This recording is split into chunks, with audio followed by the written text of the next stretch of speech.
This is Chelsea Schaefer, and this is Season 4 of The Score. You all have listened to this podcast 750,000 times, and we are here in Season 4 to bring you even more of what you love.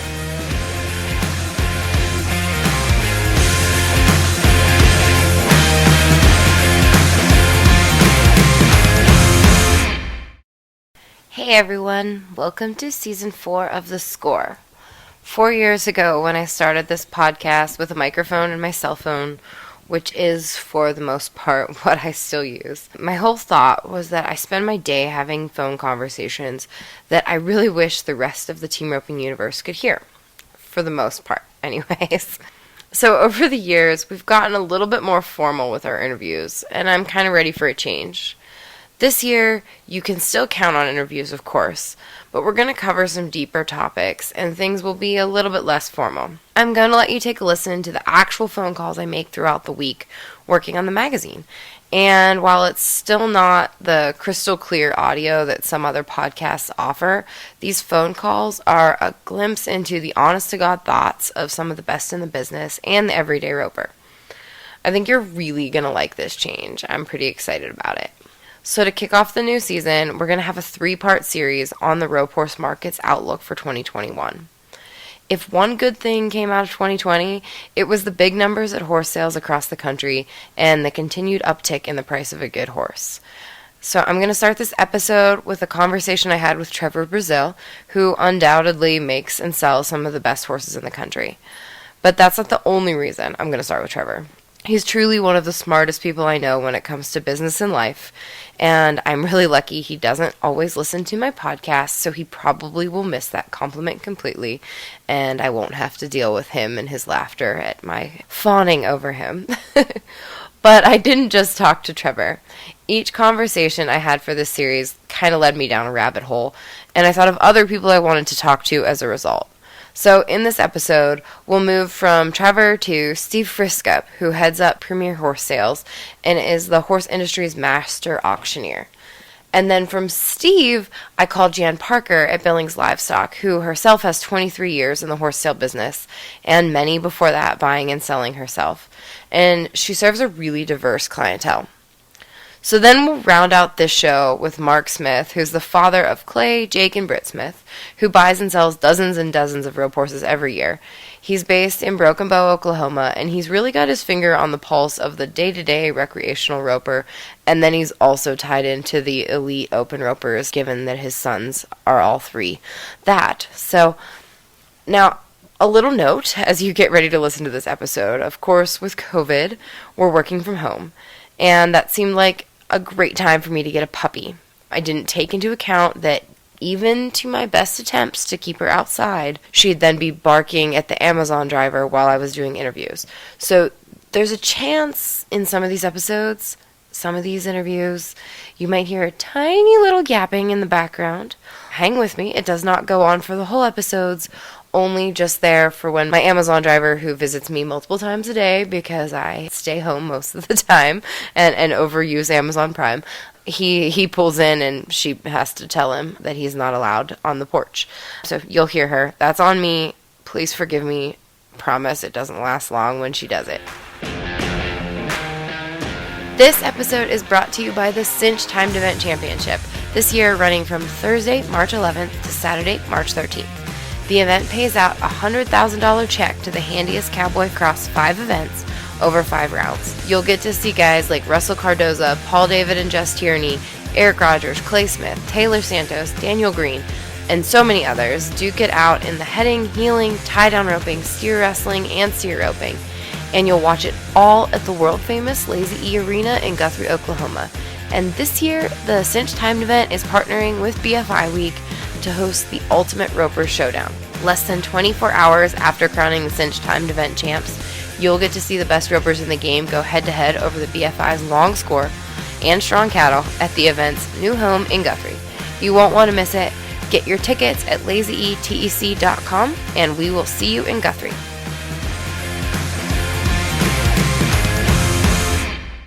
What's up? Nothing. What are you doing? Oh. Well, I watched that video you sent me, and so I've been going to rehab because it's made my neck and shoulders sore. What video? What did I say? Oh, from your bucking. Oh. Yeah. I forgot. That was funny. I was going through. I don't know. You can't do anything anymore. It stays on the web. I know. Well, I mean, when you call me, it's still a selfie you took on my phone. Like, oh my God. From you to, like, the first time I met you, were, like, I met you earlier in the day, and I was like, who is this guy? Because you sent me, like, as soon as Bob gave you my number, you text me Chelsea Spin, and I was like, excuse me? What? And then you were like, oh, sorry, I was just trying to save your number in my phone. I'm like, oh, who's this clown? Like, why do you have to use that tone when you're talking like me? And then you, then like later that night, we were at the like Gold Buck, whatever your party used to be at the MGM, like, anyway. Oh, yeah. And I was like, hey, can you take a picture of the band with my phone? And you were like, sure. And you gave me back a selfie. That's what you did. And that's still what pops up when you call. That's funny. It's very flattering. It's a very flattering picture of you. I'm sure it is. My selfies always are. That's why I don't take selfies. Oh. Well, are you on your way to rehab, or what are you doing? No, I did that this morning. I'm headed to the vet to pick up a horse real quick. I gotcha. Well, do you have time? So one thing, I'm doing a podcast on the horse market for 2021, like what you guys expect. Do you have time to answer some questions? Sure. Like, what are you expecting for this year? Like, what did you learn last year, and what are you expecting for this year? From just the horse market in general? Yeah, like from the head and heel horse market first, I guess. And then I want to talk about the breakaway horse market too. But as far as, and you might be an outlier. I mean, I'm going to talk to Friskup and Jann Parker and like people who are selling to the general public maybe more so than you do. But have you seen any possible trends that you're expecting, or is there anything? Are you worried about the horse market? What are you thinking? I'm not worried about the horse market. The horse market was as strong in 2020 as it's been ever, I think. But I can't talk about head horse, heel horse market without talking about just general horse sales, because I have to buy horses, from those other disciplines, which are exploding. And ultimately, it has to be passed through to the other markets, the rope horse markets and everything like that, because prospects are costing more money. So, I mean, obviously, for people to be paid anything for their time, it has to be passed through, because they're not, they're not buying prospects for as cheap as they were, the last 3 to 5 years. Stuff has just been escalating. But I don't feel like it's passed through to the team roping, heading and heeling market as fast as it's being passed through to people that are buying them out of the reining horse or cutting horse sales. Is that just because people? So I think it's gonna have to catch up at some point. Yeah. Is that because ropers just aren't as used to paying? Like what do you think? Why hasn't it? Well, I mean, they're used to a certain,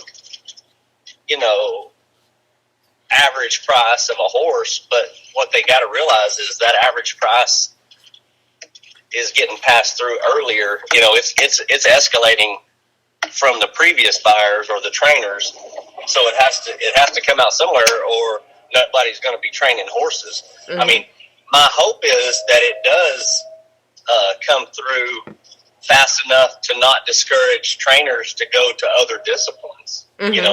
So if guys were making team roping horses that were handy enough to make other types of horses, I hope that they are getting paid for their time in our industry, so that the quality of horses in our industry don't go down. Yeah, absolutely. That makes sense. What are people starting to? What are your buyers, or what are people that are buying horses from you? Has pedigree or bloodlines or anything come into play in any conversations that you've had with customers? I mean, at the end of the day, if you're selling a finished horse, Mm-hmm. They're judged on performance first and foremost, and pedigree second. Now, if you're selling potential or selling young horses, Mm-hmm. it's 50-50, you know. And depending on how much the horse or how far along that horse is kind of fake, you know, overrides the pedigree, in my opinion. Yeah. But it means everything when you're buying prospects. I mean, that and how they move is what I look at, because that's all I have to go on at that time. Mm-hmm. And you've been buying, like, what? Tell me about the prospects that you've been buying lately. What have you been looking at, and what kind of prospects do you have coming for the next year? Well, we've actually, the horses have been so expensive, you know, whether it be sales or private treaty for 3 and 4 year olds. And even when you buy horses like that, it never fails. You have to get them over certain things or certain vices. And so we went and started getting younger horses, you know, 2-year-olds, and starting from the ground up for 2 reasons. Because if we were going to have to fix something, we might as well, you know, not have to pay for it. But it just puts us a year behind at least, as far as, you know, the time it takes to make a good horse or a good prospect. Mm-hmm. And so miles, do all your 2-year-olds go straight to miles? Yes. Yeah. I mean, in the past, I've split them up because I've had, like last year was an exception because we had 11 2-year-olds at one time, and just one guy couldn't get flooded with that. But moving forward, yeah, I pretty much keep them with just miles. And he's putting, like, a ranching foundation. Like, we've talked about it before, where, you know, you don't, like, cutters have things for cutters, and cow horses have things for cow horses. You are very much looking for team roping horses, so they are all going to, like, what kind of foundation do you want on one of those prospects? Well, they'll have a little bit of everything. I mean, they'll get exposed to a cow as early as cutters will, probably, you know, but it won't be just in one spot in front of them. And I think they'll be exposed to following cattle and sorting cattle, not just sorting, you know, before they ever follow, so that it takes, everybody deals with those cutting horses. A lot of them will have too much cow, and sometimes they never get over, you know, being too cowy in the corner and it making too many moves. And that's things like that are stuff that we don't see once they come through our program. Yeah. Now, you guys have one in the horse sale at Rancho Rio, right? Yes. And tell me about that horse. He's a 7-year-old horse, just a big, stout, pretty gelding. The kind that won't bother us at all if we have to no-sell him, because he's one you hate to see go. He's just so good at every aspect of it, whether you put a kid or us on him. He's just a fun horse.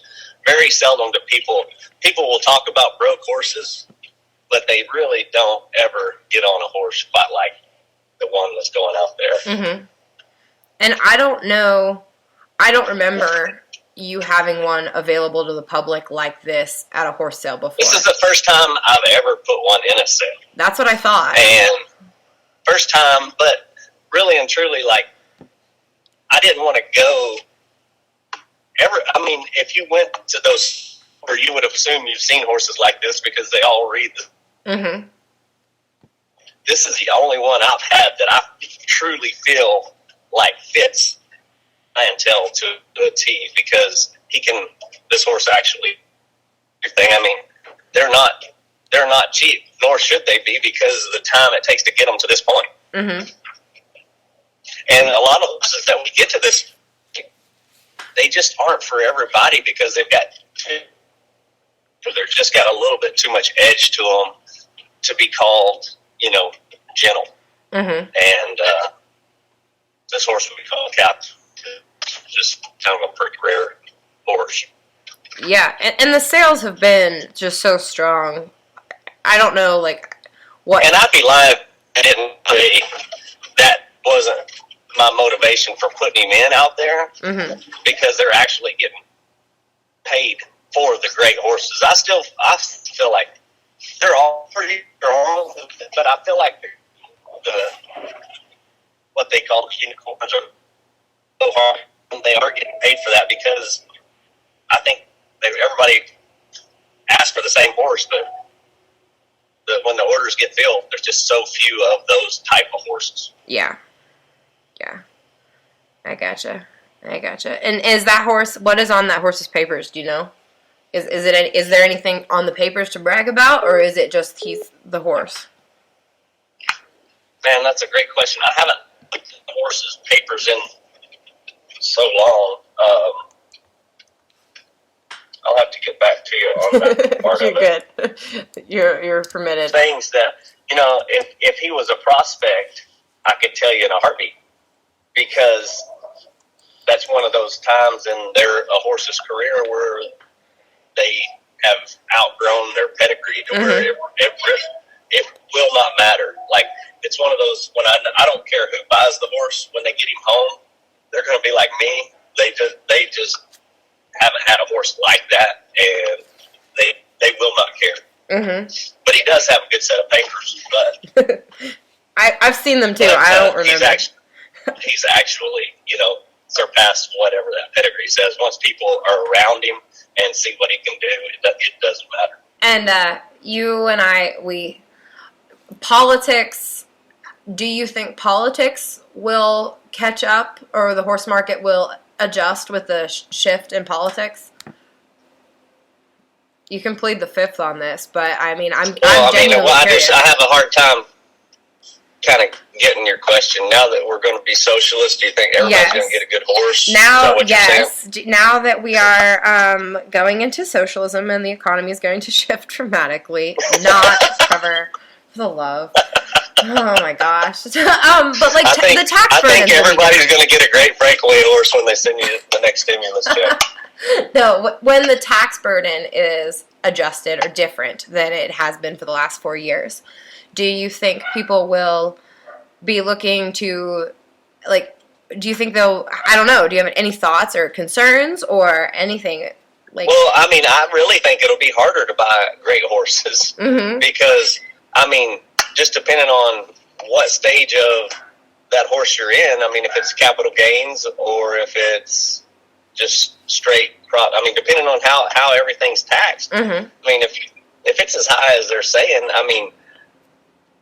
if I would have taken $100,000 for a horse, what would it take now? Because knowing that that's going to get cut into half or whatever, I don't know. That's still to be seen, I guess. Yeah, I guess we'll learn. We'll learn come. But I would think, most people that usually just get antsy and worried about stuff like that sell stuff. But when you're not getting to put that in the bank or into something else, it may change their aggression on selling some of that stuff, because it doesn't seem to get to take home as much anyway, so you might as well have what you have. Yeah, I gotcha. I think I've had a lot of local ropers just kind of approach me and ask what do I think is going to happen, and it's gosh, I don't know, but so far so good. I think at this point. But I think it's way early to say so far so good, because nothing's really happened. Yeah, exactly. And I really don't know enough about it to know when those policies go in, how long before they really take effect. Yeah, it'll be the 2022 tax year, probably. But I also am not super well versed in tax policy. So, but to answer your earlier question, I only had one horse age out of the futurities, so everything that I futurity last year will be eligible this year, with the exception of one horse. So, was War Wagon the one that aged out? No, War Wagon was only 5. No, that's cool. Yeah, that's awesome. Yeah, War Wagon was 5, Firecracker was 4, little mare we call Lady was 4. Yellowstone will be 6 this year, so he'll still be eligible. Concho, actually, the heel horse aged out, as did Scotch, the buckskin head horse. Gotcha. And are you keeping any older horses for you to go to the BFI on and stuff like that, or are you going to be on younger horses at the BFI? If my futurity horses are where they need to be, they should be way good enough to go do that. Mm-hmm. Gotcha. So I'm not worried about that part of it. What about any of those three that I mentioned? I would ride at the BFI in a heartbeat. Yeah, because Miles did ride War Wagon at the BFI. Yeah, he wore War Wagon last year. Yeah, gotcha. And is Firecracker going to the barrels, or has that? What's going on there? Well, the barrel racer would have to come down to the barn for him to get to go to the barrels. So I told you I'm recording this, right? You're aware that I'm just telling you. All I can do is tell the people the truth.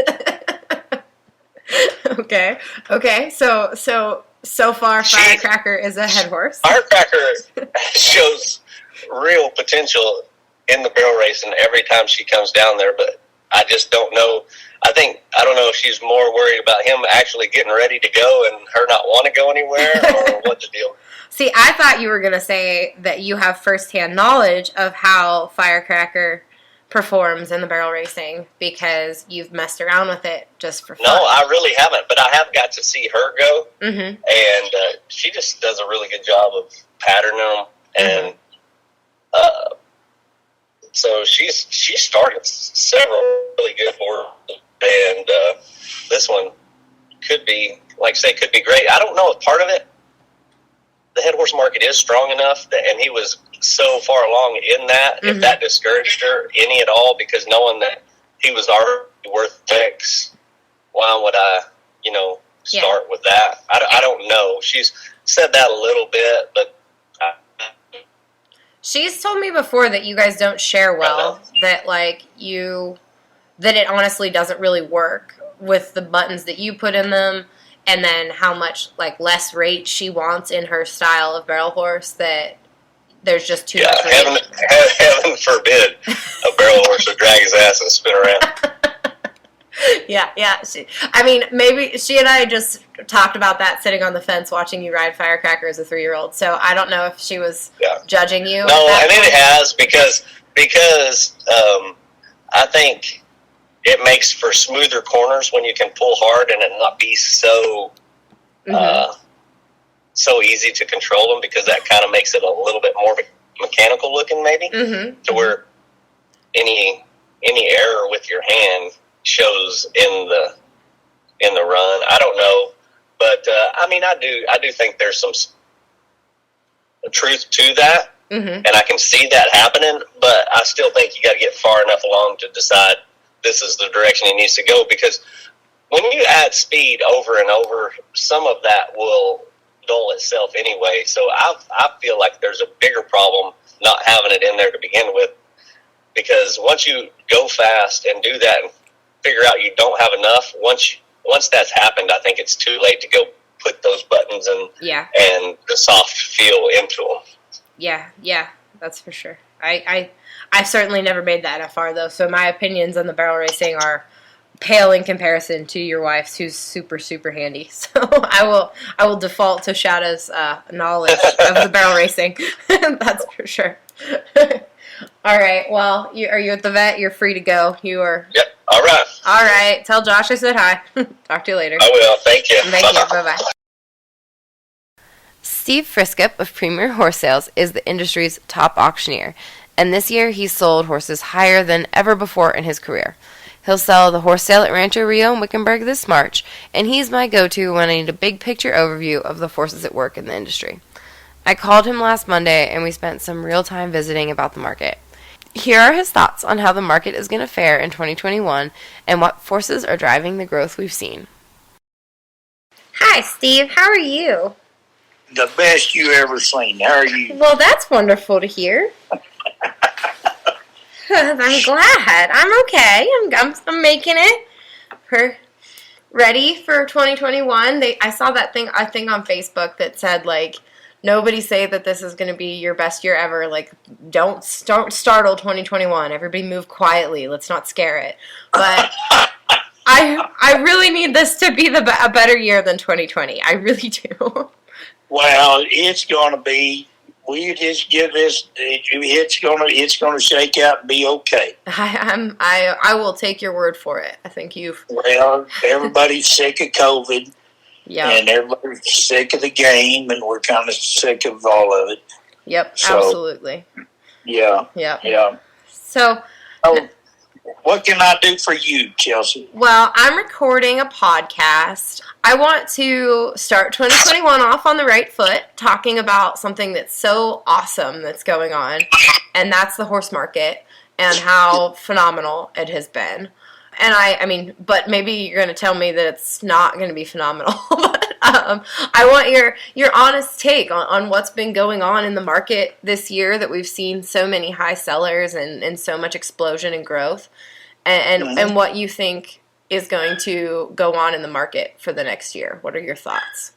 No, I'll tell you what, Chelsea, this last year, really the last 2 years, and even 3 leading up to all of this, has just been a phenomenal movement. And I think there's several things that attribute to it. Just the other day, I had the privilege of selling a 2-year-old filly by Woody B. Tough at the NCHA Futurities 2-year-old sale for $1,050,000. Yeah, that was unbelievable. That highest horse ever sold at the NCHA, probably the highest performance horse ever at auction. But it's not just that, you know. We hear of riding geldings bringing 250, 260. Lots of them nowadays, 100, 150. Team roping horses, 100,000 is not uncommon anymore, and 25 is the old 10, you know. And so we've seen this uptick, and I actually think that the 2020 fiascos kind of fed into the mix a little bit, because one of the things we've begun to see over the past few years here is a re-migration back to the Western way of life. That's a worldwide phenomenon. Everybody has an attraction or an allurement to the Western way of life. And so when you come, you know, you keep inching towards the place where everybody needs a hero. Everybody needs the knight in shining armor. Everybody's trying to figure out what life's all about, because it's been so disastrous and so negative in certain parts of the world, and your news media and all your politics and all that stuff.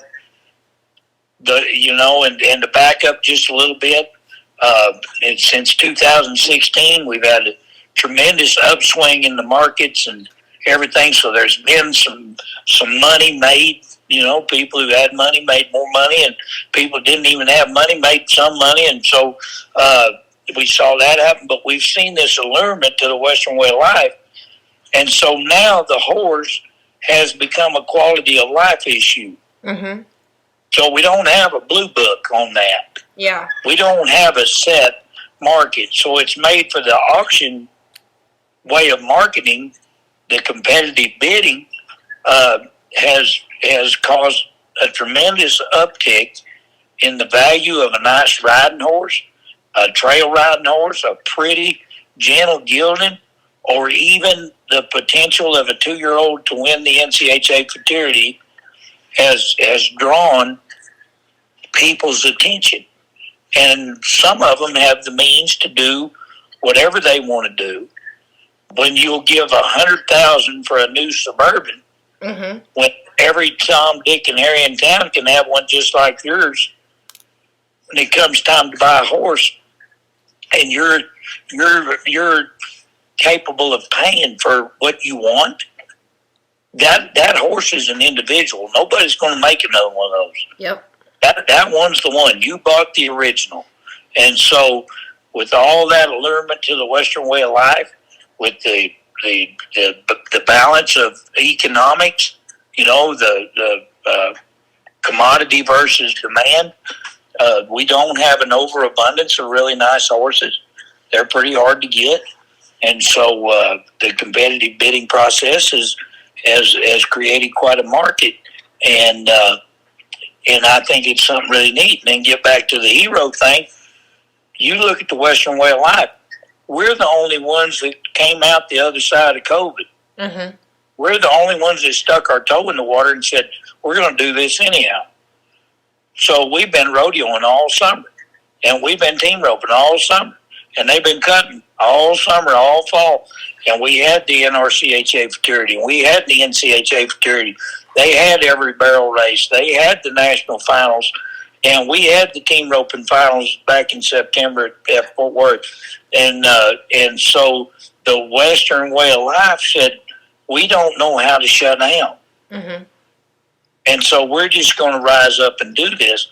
And if we have to adhere to some protocols and different things, well, you look, that catches the attention of a lot of people who are looking to come out of the cave, who want to live. Mm-hmm. And they say, man, I want to get me a cowboy hat and a horse, and I want to live like them people. Mm-hmm. And everybody that's a horse lover knows that if you smell horse hair and it suits you, you never get over it. That's the truth, yeah. You never get over it. It's the most addicting thing there is on the planet. And so you just want to ride your horse and have a horse. And pretty soon, what's $100,000? Mm-hmm. All the toys at your place cost $100,000. And ain't none of them as nice to you as that horse. So I think there's just a lot going on here, and I'm just tickled to death to be a part of it. Yeah, it's awesome. You've certainly been a huge part of it. I know when during the finals they sold that gelding at the Diamonds in the Desert sale or whatever it was for $260,000, and I text the video of the sale to Trevor, who we also have on this podcast for his thoughts on the market. But I text that video to Trevor, and he didn't watch it. And then he called me, and he said, hey, I didn't watch that video yet, but it wasn't like a sorrel gelding. And I said, no, it was a sorrel gelding for $260,000. Like, he said it jokingly, like assuming it was a buckskin or something, and it doesn't matter. It seems like they're going like crazy. And I'll tell you what, here's the other side of it too. We've created a better product than we used to do. Mm-hmm. And I've told people for years, you want to get more money for your horse, bring a better horse. Mm-hmm. And we've done it. Mm-hmm. We've, through all these different venues and these specialty sales, have created such a big demand. And I tell you, we've got a group of people out there, young people they're young to me, that are just doing a phenomenal job of first finding a good sound-minded, sound wind, limb, all that, and creating this horse through training techniques that we didn't used to use. A horse that'll rope or ride through the river or let you shoot a gun or crack a whip or and carry your dog. And we're just, even like at the cutting fraternity the other day. Man alive, that was a great set of horses at the sale. Then when you walked across to the Will Rogers and you watched the fraternity finals and the semifinals, man, what a great set of horses. Mm-hmm. People are doing a better job than we used to do, and nothing against those that went before, but that's the whole idea, that the next batch would supersede what you've done. Mm-hmm. And we're just doing a good job, and at these local or these regional consignment sales, man, there's a lot of nice horses and a lot of nice team roping horses. You can go to a team roping nowadays and just almost walk around there blindfolded, and you couldn't help but put your hand on a nice horse. Mm-hmm. There's a lot of nice horses, and that makes them very enjoyable. And again, it's quality of life, and how do you put a value on that?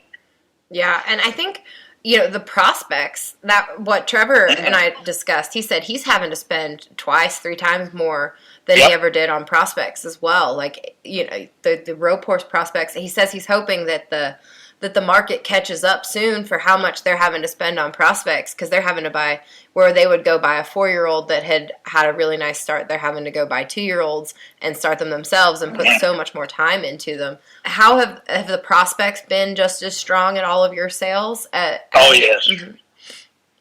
Yeah, even our yearling market at our horse sale in Levelland mm-hmm. in November is kind of big time for yearlings. Mm-hmm. And I mean, it wasn't that long ago where you could buy a yearling for $1,000 or $1,500 or $2,000, and I think now they the top half of them or something average close to $9,000 or something. Mm-hmm. And that's second and third tier horses. That's not your front end. Then at the NCHA, we had a lot of yearlings. We broke every record this year down there. Mm-hmm. Highest seller, highest average, highest percentage sold. And the NRCHA, the snaffle bit was the same way. So the prospects, yeah, they're in high demand. And go ahead. Well, as far as prospects go, have you had to? Now, I would never accuse you of not being in the know on everything that you possibly need to know when you're talking about these horses, but with rope horses even, you've got to be talking about incentives because the pink buckle and the ruby buckle now have breakaway horses. The Royal Crown is going to have a heading and healing futurity and a breakaway futurity. How are the incentives affecting this whole thing? Where do you? Well, they affect it a lot, and the incentives are a good thing because it gives people one more reason to buy that horse. Mm-hmm. We've been doing it there out of our Clovis sale at Levelland. We've been doing that for a long time. Like, we have a 3-year-old futurity. This year was about a $30,000 futurity, and then now we've added a 4-year-old team roping futurity to it, and that adds to the price of those yearlings. You have to buy a yearling to be eligible to participate, and so all these incentives and these added events, they add to the value. But what's really cool is the number of people that want to come participate. Mm-hmm. I mean, at the team roping futurity during the snaffle bit in October at Fort Worth, I was there doing the sales, and I was over watching the roping and hanging out. You can't believe the number of people that just walk up and say, "Hey, I'm fixing to get me one for this thing. Mm-hmm. I'm going to start doing this." Or guys that used to just be little 2-year-old horse trainers around our neck of the woods out here, and next thing you know, they're winning the limited amateur, limited non-pro at the snaffle bit or something, and they're all showing and doing it, and people want to participate. Mm-hmm. And I don't blame them. It's a heck of a lot of fun now. Yeah. I mean, yeah. It's fun. It seems. I know the owner of the one Dakota Kirchenschlager won the heading on. He had never had a show horse before. It was just he bought a colt, thought it might be cool for the futurity, rode it for a while, and gave it to Dakota to show. And his wildest dreams came true with the horse deal. Oh. It's crazy that those stories make everybody want to be a part of it and test their skills. It seems like. I almost cried when Dakota run that steer. I know it. Oh my gosh, that's a phenomenal horse, and but that whole arena full of them. Mm-hmm. I mean, a lot of nice horses, and people just enjoy watching a nice horse. So think about this, Chelsea. If you knew that a society, you talked about 2020, and we can't wait to get it in the rearview mirror. Mm-hmm. But the whole world's been upside down now for over 12 months and trying to find its way. And if you were ever going to try to find your way, and the only way would be back to the creator of the universe, who'd get you back there faster than a horse? That's Nobody. The truth. That's the truth. That's the word. Yes, sir. That's the word. That's the truth. And so the preacher side of me always comes out in all this because I think the horse may just be the salvation of America here. Mm-hmm. Just bringing us back to a Western way of life and things that are real. Mm-hmm. And we all need it. And we did it at our own house. Mm-hmm. We had kind of thought we were too old to do some stuff, and COVID came, and next thing you know, we got horses standing around, and we're building new arenas, and we're having somewhere to go. Yeah, absolutely. Now, we've talked about this before with different articles, but where are fillies and mares fitting into the mix in the sales? They're finding their spot. We were at a sale this fall where I'm sure other people have done, but just a straight riding mare, not much brood mare potential really. Mm-hmm. Just a riding mare, and we sold her for $100,000. And that was the first one of them that I've done that I know of. And we're seeing these fillies now just because of demand.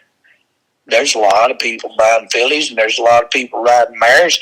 And, of course, the NFR guys and the top horse show guys have been doing that for decades. But yeah, the average Joe Blow out here is figuring out that, hey, there's a lot of pleasure in owning a nice mare, too. So, mm-hmm. Yeah. And now are breeders responding? Do you think there are enough? Slowly. Mm-hmm. Slowly. That part hasn't caught up quite as fast. Mm-hmm. Because that's the part that's the most work. It is, yeah. So we're dragging along just a little bit there, but you can see it happening. Mm-hmm. It's just a little slower.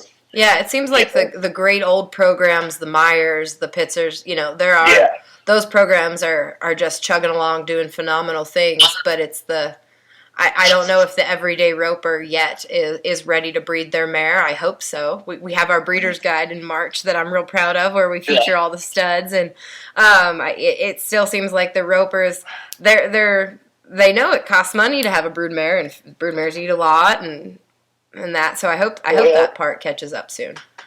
And one of the deals that's different now than it was 50 years ago, when those ranches you talked about. Mm-hmm. That were already established, and your breeders and your 50-year breeders that the AQHA recognizes. One of the things that's necessary is real estate. Mm-hmm. You've got to have some real estate. And we're coming now to where you're seeing the Western world's a little more urbanized. Mm-hmm. There's a lot of people. My wife and I are one of them. We don't have a big ranch and don't want one, then we if we decide we're going to go show one, we'll go buy a yearling or a 2-year-old and pay the price. And so, because we're just not set up for it. And I think there's a lot of people that way that just aren't set up for it. Now, if this keeps going, you'll see some cow-calf guys begin to integrate the equine thing back into their programs like they used to. Mm-hmm. Because it'll be lucrative for them to do it. And they're already set up. They have the real estate. Yeah. And so that's just kind of my take. I mean, there's a lot of backyard breeders, too, that'll have 1 or 2 mares, and that's what they want to do. And it's really easy now. You can take her to the vet and AI or drop her off someplace, and everything's done for you. And so it's easy to do. Mm-hmm. So, yeah. Absolutely. Well, thank you so much for your time, Steve. I appreciate it. Yes, ma'am. You're probably. Yes, I feel like ma'am. you're the busiest man in America these days. I mean, maybe you used to be, but not. There wasn't as much celebrity at those horse sales back in the day. Now you're the busiest, most in-demand man in the Western world. I don't know. COVID has got us some downtime. Yeah. All our stock show sales are. Mm-hmm. Fort Worth is off. San Antonio's off. I'm going to go to the Black Hills stock show and rodeo in Bradford City into February. But so we're kind of here for a minute. We're going to go rope. Awesome. That's what we like to hear. I'm really excited about it. I hate to just tell everybody that, but I'm going to go rope for a while. Man, that keeps us in business too, so I'm real grateful for it. Yeah. We're going to go share the wealth a little here. Are you going to go to Arizona and get to the warm, or what's your plan? We will.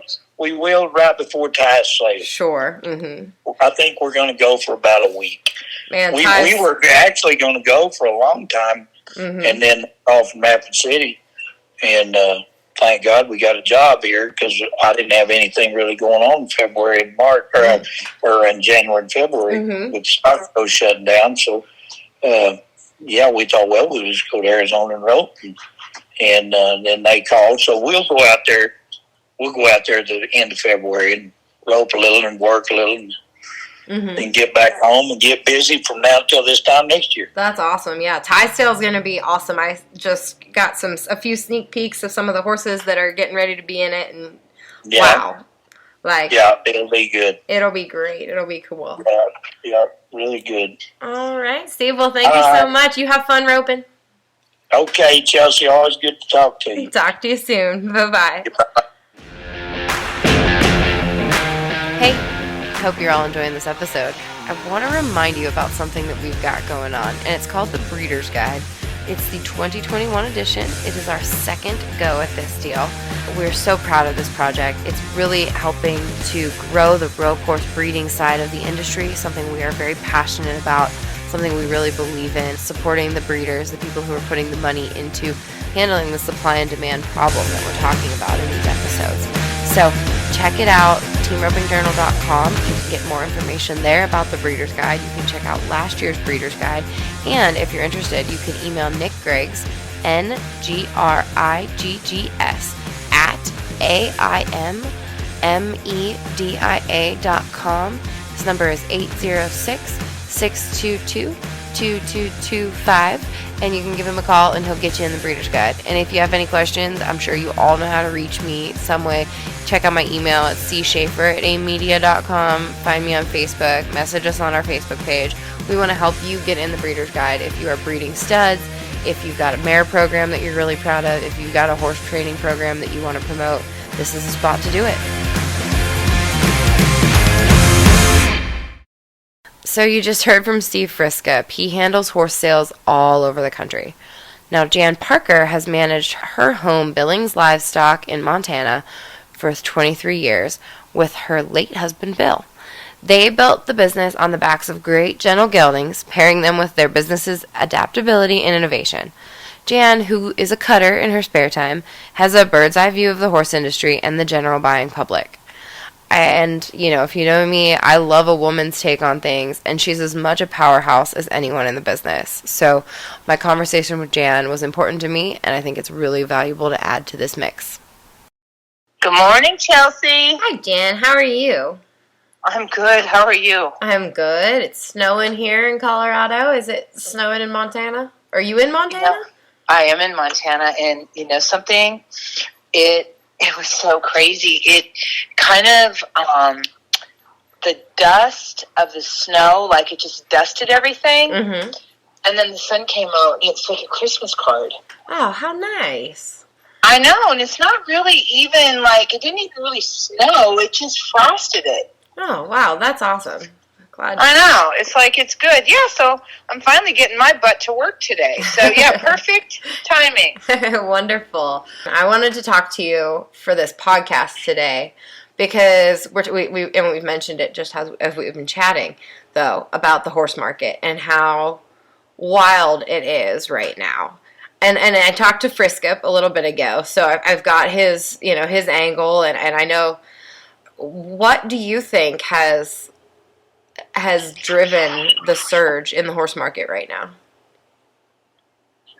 Fewer numbers as a direct result of the closure of U.S. domestic processing in 2007.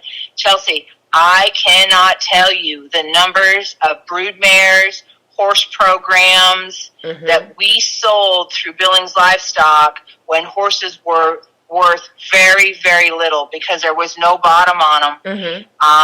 People who would have 10 or 20 or 30 brood mares and one or two studs that raised horses, their cattle were worth more. That ground was worth more to run cattle on when the horse market bottomed. And, that clashed with the recession. I mean, there's a whole government accountability study done on it that Congress ordered that talks about it. Talks about what happened happened there and why the horse market crashed in like 2009, 10, and 11, and then it's clawed its way out. So the short of that whole long explanation is this.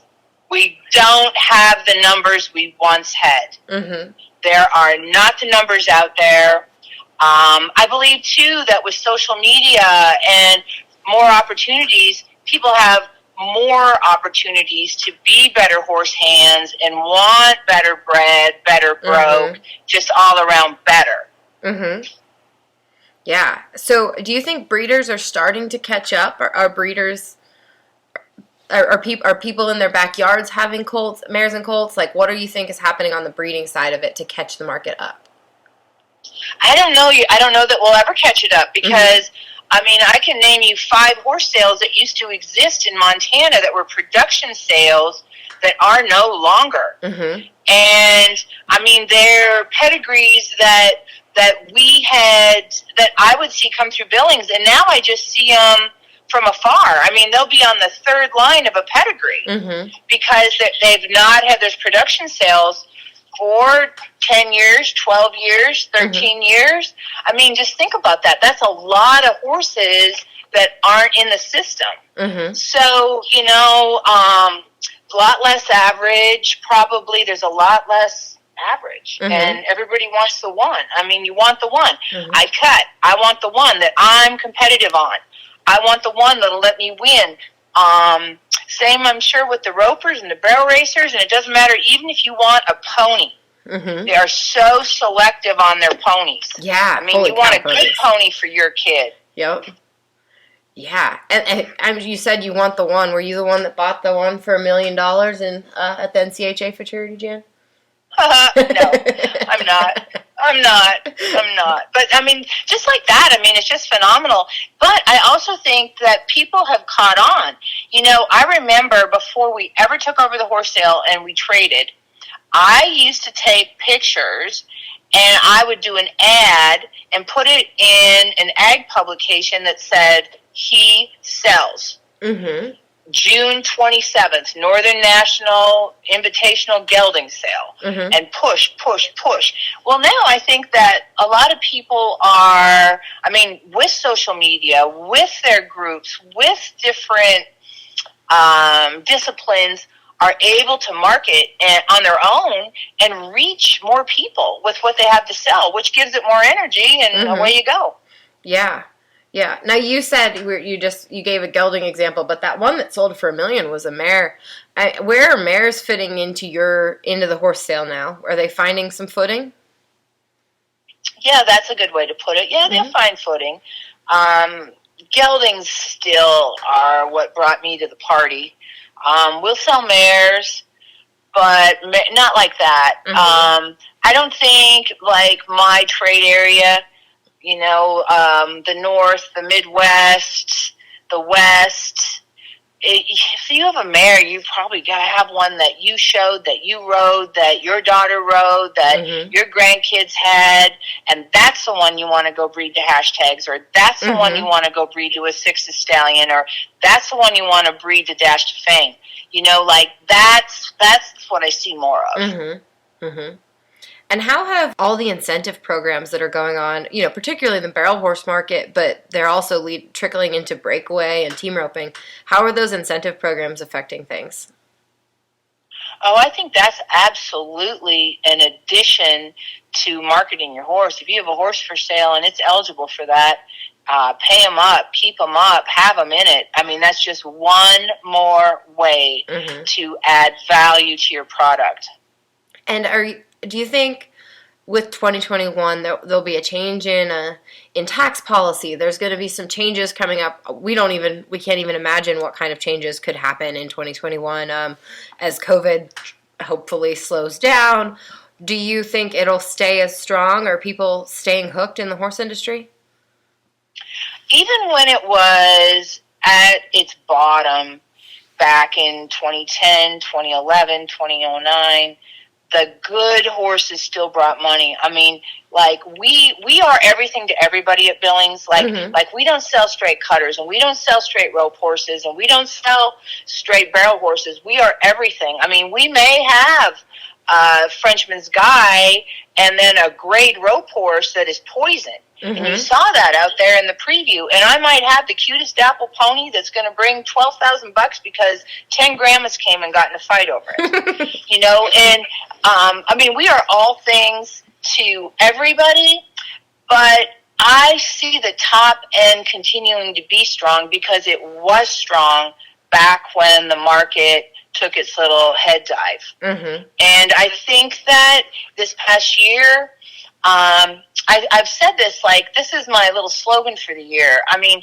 with no horse sales for a couple months, and then we came up with our timed online, which was a cattle program that they have here at Billings Livestock through Northern Livestock Video, and we went to a timed online horse sale. And we had 4 of those before we could open, you know, our doors and have live sales again. Those were incredibly successful with good horses, with good consigners, with good video, good pictures, and people feeling like they could buy a horse. If you would have asked me 1 year ago, right now, Jann Parker, what about the internet at Billings Livestock? I'd have said, no way, Jose, no way, Chelsea, because we're not doing it.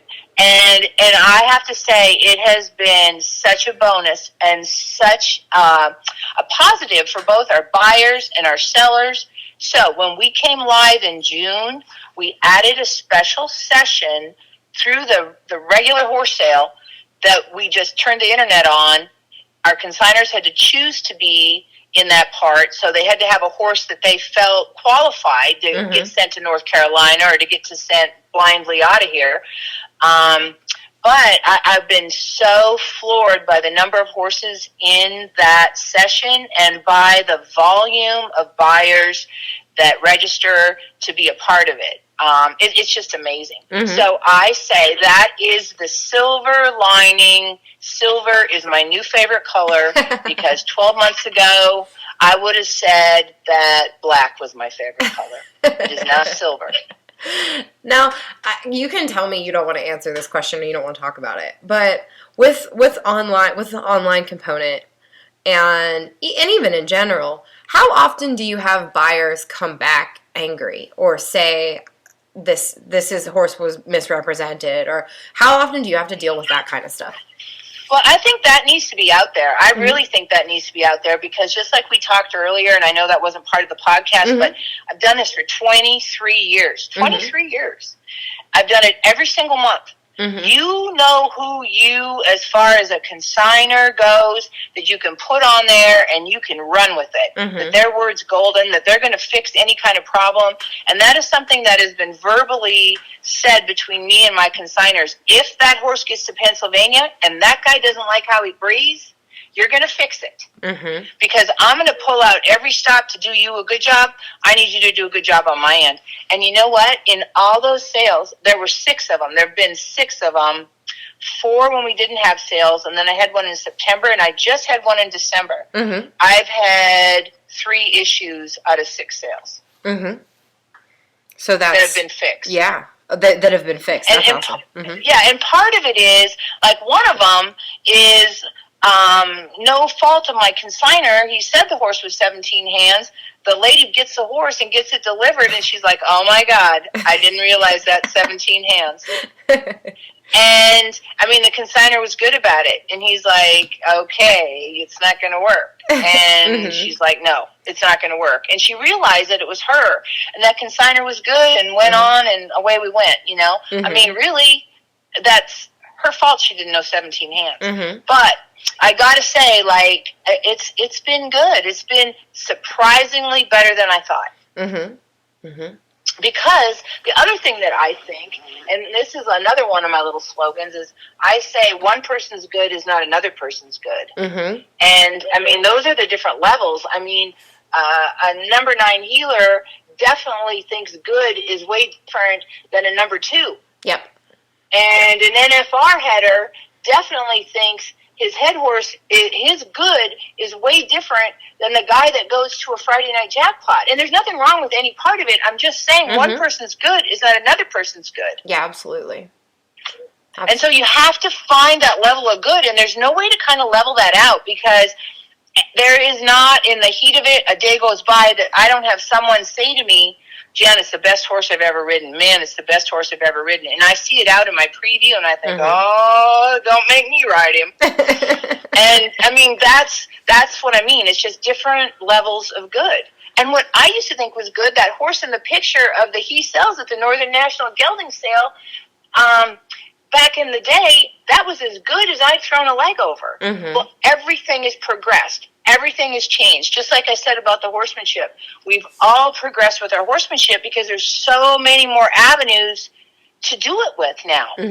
I mean, if you want to watch podcasts, you want to watch videos at home, you want to sign up to get coached from afar, you can still get all that. I mean, and you couldn't back then. You had to drive to the clinic. You had to drive to the cutting clinic. You had to drive to the rope horse clinic. What advice do you have for somebody who wants to bring a rope horse to sell at Billings, and this sucker might be the best one they've got? What advice, and they're counting on making some money at Billings, what advice do you have for consigners? Oh my goodness, I have a little list. One, you have that horse looking as good as you can have him looking that day. And I'm not saying you have to have the hair slick. They need to have weight on them. They need to be fit. They need to look good.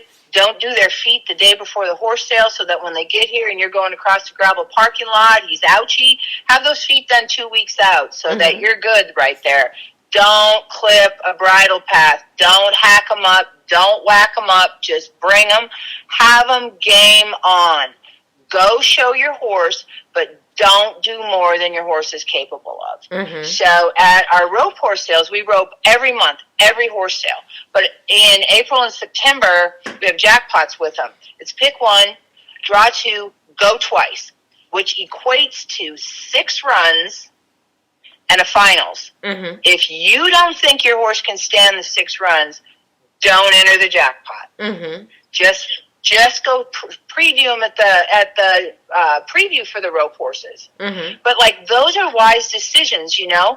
And people think, oh no, it's a rope and I got to enter. Can I enter heading 6 runs and heeling 6 runs? Are you kidding? And you want me to call you on Monday and say this sucker is sore? So like, I think you have to have reasonable expectations and sit down and really plan on your marketing. Get your video. Start now. If you want to come to the April rope horse sale, grab the video wherever you're going for your New Year's roping. Get some runs there. Get some runs 2 weeks later. Put together a really nice video, and then help me help you. Don't do it in a ball cap. Don't do it in shorts and flip-flops. I mean, look professional. Be the part. And, you know, I can help you. Use the tools in the toolbox that are there. Yeah. And what would you say to somebody that wants to come to the sale? And like, you know, I have a part of this podcast with Trevor, and he's talking about how expensive prospects are getting for him. What advice do you have for somebody that wants to come get a deal at the sale? That wants to come get a deal at a sale? Yeah. Are there that happens every single horse sale, because people don't do just what I talked about. That's why coming to the horse sale beats buying them online. Yeah. Because if you come to the horse sale and you come to Billings and you see at my average horse sale 250 head in the catalog, okay? Between 200 and 300 head in the catalog. So many people, maybe not so many, people do not have them fit. They don't have them ready. They are underweight. They shot them on Friday. You can tell that's what that is. And those horses are not going to bring premium because they're... Here's another one of my little deals. I cannot get first-class results if you don't bring me a first-class product that's ready to go. Which means there's second-class products and third-class products and fourth-class products, and you can go home and rehab them and bring them back looking good, or bring them back and have them be your super horse. or your magic. Mm-hmm. You know, like you can make magic out of those. Mm-hmm. Just put another 100 pounds on them. Mm-hmm. Take them home, ride them, get them fit, get them in condition, Mm-hmm. get them to quit hopping in the box. You know, maybe you have slower steers, ways to do things, you know? Mm-hmm. What's the magic age range for you right now, as far as if somebody's bringing a rope horse to the sale? How old? What is the best age to bring the best money? Depends on whose hands it's been in, probably. Gotcha. I mean, it's going to depend. If somebody's really hunting a high school horse, it's going to get them to the high school finals for the next 4 years. Mm-hmm. I mean, they're probably not going to be in the market for a 6-year-old. Mm-hmm. You know, that you want tried and true. Mm-hmm. And I think that's the thing about, like, you're going to see that. You're going to see a real nice prospect. The guy will go run maybe 2 steers on him, and you can see that's a nice horse. He's 5 years old, and he's good. You're also going to see a horse that's 6 that they've hauled on the heel side, won some money on, blah, blah, blah, that you can step up and go.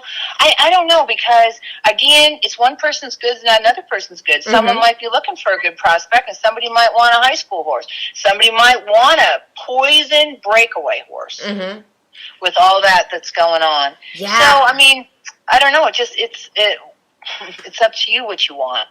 Now, just sift through them, you know. Very good. Well, yeah. Miss Jann, thank you so much for your time. You're so welcome. I'll give you a chance. What are the rope horse sales that people can look forward to in Billings? What are the big ones if they're in the market? Okay, February is always good. It's not a rope horse sale, but it's our sons and daughters sale. A lot of black type pedigrees, a lot of horses that people gathered up last summer and have ridden through the fall and ridden through the winter that are headed to our February 26, 27, 28 horse sale here at Billings. Mm-hmm. Doesn't matter if it's 60 above or 20 below. That is a good sale. Plus, we will also have our showcase internet session of that too, so people can buy them at home. Do your research once we get them up online, and you can buy them online. Very good. So that's February. March is an outfitter sale. A lot of drafts, draft crosses, teams, mules.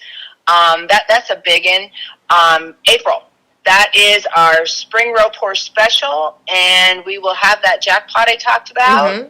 And then September is our fall rope horse sale. That has also been in conjunction with the Wrangler finals up here, so a big week of roping in September in Billings, Montana. So kind of get that on your radar, I guess, for our horse sale and then the Wrangler finals. Very cool. Well, thank you so much, ma'am. I so appreciate it. I love getting to visit with you, Jann. Oh, Chelsea, thank you. It's so fun because you like what you do, and you can tell, like, I just get all hopped up. And anybody that wants to market their horse, hey, my cell number, call me. Let's talk about it. I'd love to do it. Okay, I'm going to wrap up this marathon episode with Mark Smith, the father of Clay, Jake, and Britt Smith. He's selling horses week in and week out, and he's got a feel for the trends of the industry like few others do. So enjoy this Oklahoman's take on the core of the market, and then you can take a break from all of this research before we head into our next episode, which explores a little bit more about breeding, that drops January 21st. Hello? Hey, Mark, it's Chelsea with the Team Rope and Journal. How are you? I'm good. How's Chelsea? I'm pretty good. What are you up to? Just getting her started. We're getting around a little late.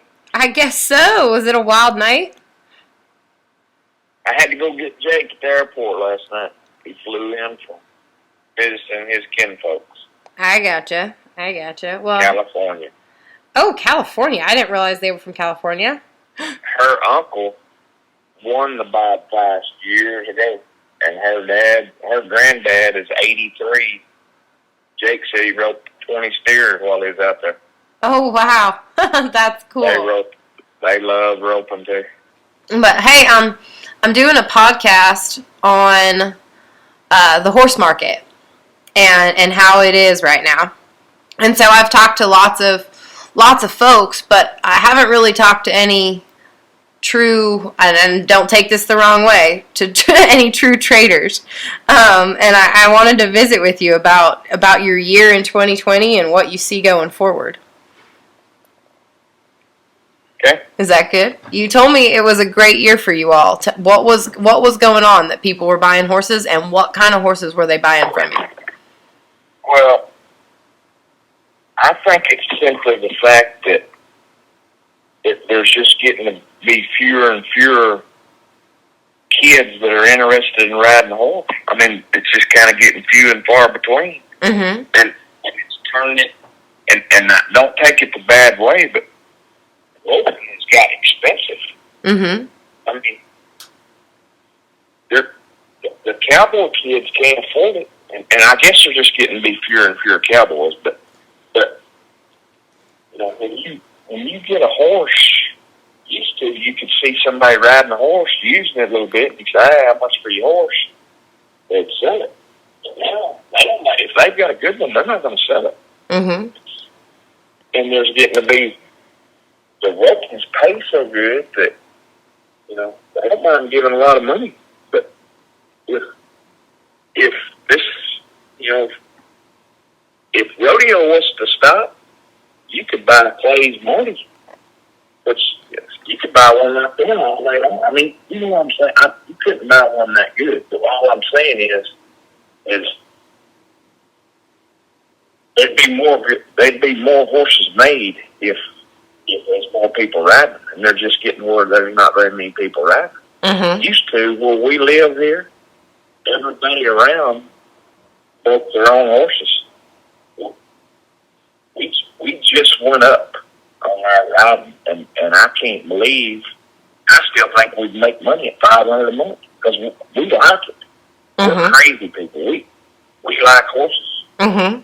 And the only thing, I've got a 4-year degree, I've never used it. The only thing I learned in college is do what you like to do, and if you make a living doing what you like to do, well, you'll be successful. And that's kind of what we've done. Mm-hmm. I just can't believe it. Yeah. Now, what is the price range of the average horse that you sold last year? Well, I call Stephenville and Arizona, that's Prairie County. I've sold 5 or 6 horses to Clay for $8,500 to $12,500. He has in 2 weeks and sells them for $25,000. Mm-hmm. But it's just kind of, I'm off the beaten path. It's still amazing. I never will forget. I was at Allen Box, and Britt lost his naval cord that week. He was 19. And I remember Trevor Brazile bought the yellow horse and give $100,000 for it. I think that guy's name was Richard Agarian. Yep. That was the first $100 horse I ever owned. About saying it when I heard $100,000. Well, now it ain't nothing to say $50,000. Mm-hmm. But when I tell everybody, a horse ain't born $50,000. It don't matter. I'm buddies with the guy that's over the cloning, and he loves me to argue with him about, is it genetics or is it the training? If Scamper had never been using that feedlot, would he have been any good? Mm-hmm. Who knows? He says his genetics are not, they cloned that Scamper. Or, I don't know. Mm-hmm. All I know is with all this pandemic deal and football and the basketball and the baseball, well, it's kind of drove people back. Hey, we still go out and ride a horse. Mm-hmm. I got a guy hired here that I call Cowboys Millions. He don't know nothing about a horse other than he ain't scared, and he'll get it from point A to point B. He don't know how to make it turn around or nothing, but he will just do everything on a horse. Well, he'll get it kind of the rust knocked off of him, and then I'll put these boards on, and they'll start putting a handle on. Mm-hmm. So it's just nobody. I worry sometimes that is there still normal kids team roping? It's almost like it's just rich kids team roping. Mm-hmm. And I don't know if they know. I don't know if they know how to make a horse. Yeah. And that's why I'm so proud. And I don't know how it worked. I don't know how Jake and Clay and Britt have so far. And I'm not talking about their roping. That's real apparent. But in their horsemanship. Mm-hmm. I've just let them go, and they have, I heard Clay talking about how to get a horse moving forward when he catches and get him on his butt, using the leg and doing like that. Dang, that's a world champ. He sounded like a world champ. That's my kid. I didn't even know what he was talking about. He was so far over my head. There is constantly 50 geldings here at Smith Arena, and I never got to meet the Dennis Gates. What's his name? Don? Mm-hmm. Mm-hmm. Dennis Gates told me that I was like his dad on the couch. They said he'd have hundreds of horses. Mm-hmm. And I get people over here, and I let them try one, and I just try to make a little bit. But the only way I think I've been successful is my goal was not. I haven't traded for a horse, and you kidding me about being a trader. I haven't done any trading probably in 10 or 12 years. Mm-hmm. But I am constantly looking for a horse for these three boys. And then if it don't work, well, then I sell them. And my boys say, Dad, you talk too much. Because it's real hard to tell a team roper, hey, this one ain't fast. But if you educate them and show them, okay, I'm going to put you on a fast one. Well, they're pulling, and the horse is trying to run by, and they go, oh, that ain't what I'm on. Are you doing any horse sales? Like, are you buying? I'm sure you're still buying horses at sales. Is that true? No. No? I haven't been to a sale. I haven't been to a sale in 10 years. Really? And look, let me take that back. We was going to watch Clay at a roping. Mm-hmm. Something got canceled. You'd know what it was. It might have been the roping. It was at that Wildwood back in Stephenville. Mm-hmm. Remember how they canceled it and they said, hey, we're going to have it the next day? Well, we went down there to watch it. We got halfway down there. They said, no, we're going to have it tomorrow. So we came back, didn't go. Well, there was a horse sale just north of Mount Vernon, Texas, and I stopped there. And I was so used to growing up at a sale barn, I had to stick my hand up. And my boys have kidded me because I guess my sugar was low. But I bought one. I thought it was 7, and it was 17. And this horse was so gentle and kind of pretty, but he had one, when you saddled him up, and I don't smoke, but you'd have smoke almost a package of cigarettes. And you start pulling the cinch. Mm-hmm. Yeah, I've never seen one in my life so cinchy. He'd lay down, fall, just crazy. And my boy said, Dad, don't do that no more. But now they've told me a lot of times, don't buy one. I'm just like the gray that I told you. Mm-hmm. I've got a gray that I'm probably going to have to make a decision this week. Mm-hmm. Clay says he's crippled, and Jake says he's just a horse. And I think it's going to be a great horse. and I'm fixing to, we're going to rope. I see them watering the arena right now. Mm-hmm. We're going to actually have Christmas for Jake here in just a little bit because they've been gone. Mm-hmm. We're going to eat a little dinner, and we're going to go rope, and I'm going to tell Jake, try him one more time. And I'm going to call the boy, either buy him or not. But, no, that's what's so cool about my deal. I charge $300 a month. Mm-hmm. Well, I get a lot of people bring me horses. And if Chelsea comes here and picks one out, and I tell her, hey, Chelsea, this will cost $10,000. Mm-hmm. And you go, well, I'd give $8,500. I said, well, let's call the guy to own it. I'm not trying to hide nothing. Mm-hmm. I'm just trying, if I keep it, my goal is finding Jake Clay and get a better horse, then I'm going to win. Mm-hmm. And I tell them right up front, I'm going to make a little bit. For $500, it's going to cost you $500 to get to look at this many buildings under a roof with some pretty good hands showing them to you, and 24/7, any day you want to come. Mm-hmm. Buddy of mine, an old horse trader buddy in Michigan, told me that one time. He said, look, I can tell you all about this horse, but he said, sometimes it ain't good news. But he said, when you go to the doctor to get you the arm x-ray, and the x-ray is so stupid, that's what he used to tell me. Mm-hmm. Because he x-rays your arm, and he says it's broke. Well, it ain't fixed. He's still going to charge you. Yeah.